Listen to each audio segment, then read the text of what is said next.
aniga iyo arka sanaagno garqaadaabtiga ali life buu soo furtay wuxuu yiri naag hadii uu nin dilo loo toogan maayo yiri waxa la war walaalow ka daa nafti nafgoyso waa loo tooganay ka daawada waxaas hooyadin baa u sheegaysan igama gari kartaan filinkaas war ka daa may wallahi ma daynayo ana waxa arkay ummadii oo dhan iyo ninka madax iskula jira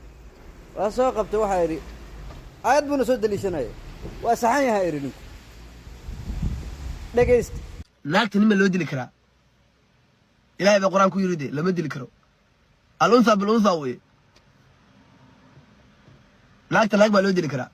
diidda ayada quraan ka carartay xalooy xaga rag maxaa ku xiga ma taqaana adeero ma saxani baa ku xigta waxaan ku qalday dumarka Soomaaliyeed aniga hadda ka tawad keeno ku ilaa arrinka waa qaldana waa soo qaaday wuxuu tagay burgal arka sanaag waa saxan yahay ma saxani eeyo aygo aaday magaca idhig gaal dalay oo waxa weeye aan ilaahay aqoon ummadda Soomaaliyeed ijaafay wada diinta inoo dhig magaca burgal magaca iga dhig ma saxani magaca iga idhig halka iga mar gaal iyo gaal ku aaday aniga